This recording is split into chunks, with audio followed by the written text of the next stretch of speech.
지금 말씀드린 대로 광희의 스포츠 심리학과 협의의 스포츠 심리학을 잘 구분해 주시면 되고요. 3번은 스포츠 운동 심리학입니다.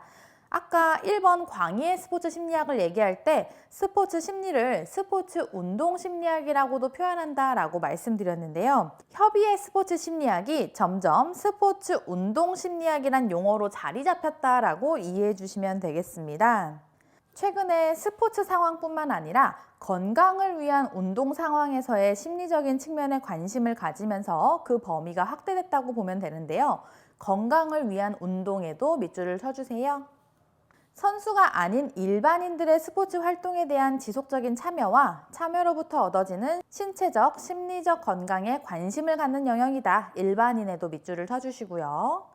외국의 경우 최근에는 스포츠 심리학이라는 용어보다는 스포츠 운동 심리학이라는 용어가 더 자주 쓰이고 있고 국내에서도 이런 경향을 따르고 있다. 연구 목표를 보시면요. 아까 협의의 스포츠 심리학에 나왔던 설명이랑 비슷합니다. 심리적 요인이 스포츠와 운동 수행에 미치는 영향을 보고요.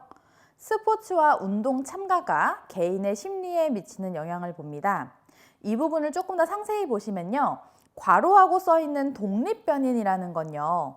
다른 변인에 영향을 주는 변인이고요. 종속변인이라는 건 다른 변인에 의해서 영향을 받는 변인입니다. 영향을 주는 게 독립변인, 영향을 받는 게 종속변인이다 라고 보시면 되는데요.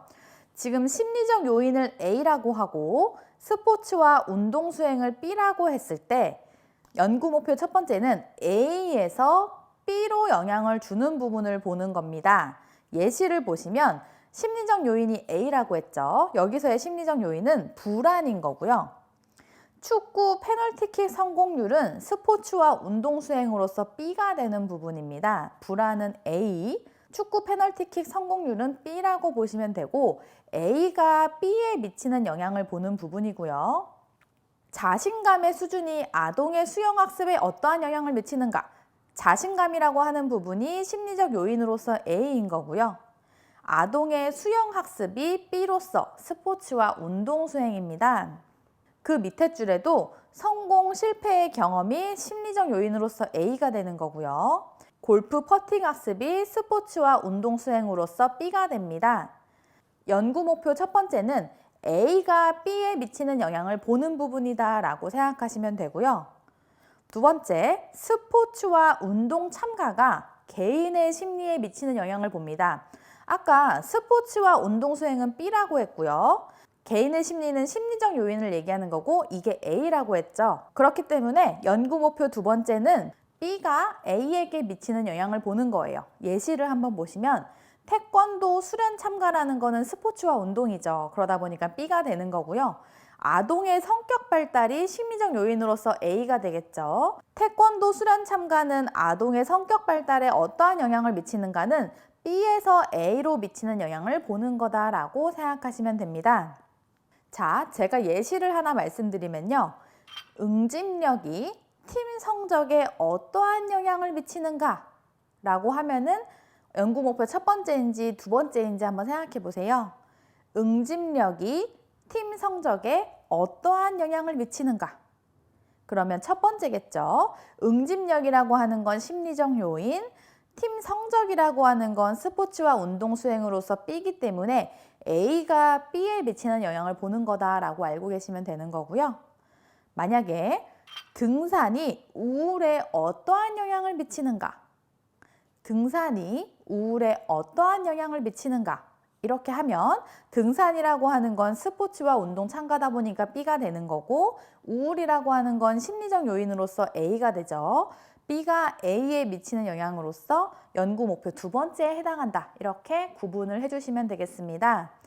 심리적 요인이 운동 수행에 미치는 영향, 운동 수행이 심리에 미치는 영향, 이러한 부분을 보는 학문이 스포츠 심리학이다라고 생각해 주시면 되고요.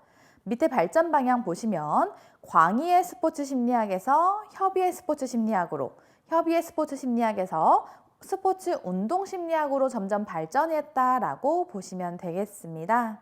2번 스포츠 심리학의 의미에서는 광희의 스포츠 심리학과 협의의 스포츠 심리학을 구분하시는 게 중요하다고 했고요.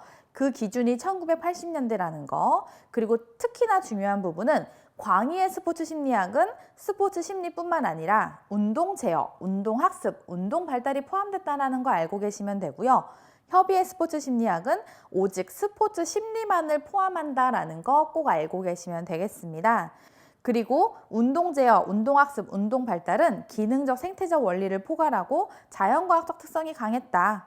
협의의 스포츠 심리학에서는 사회 심리학적 배경이 강했다. 이러한 부분들을 구분해 주시면 되겠습니다.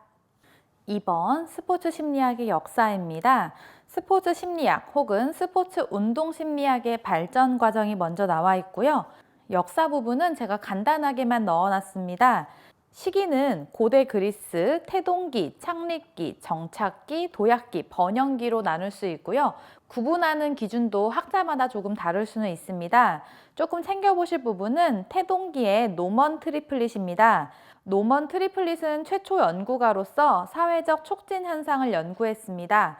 사이클을 타는 경우에 혼자 탈 때보다 여럿이 타면 더 수행력이 좋아지더라. 수행을 각자 하는 부분이라고 하더라도 그걸 혼자 하는 것보다 여럿이 함께 했을 때 더 수행이 좋아지더라. 이러한 부분을 연구한 학자고요. 참고로 학자 한 명만 더 말씀드리면 1919년부터 스포츠 심리학을 체계적으로 연구한 학자가 있습니다. 미국의 콜먼 그리피스고요.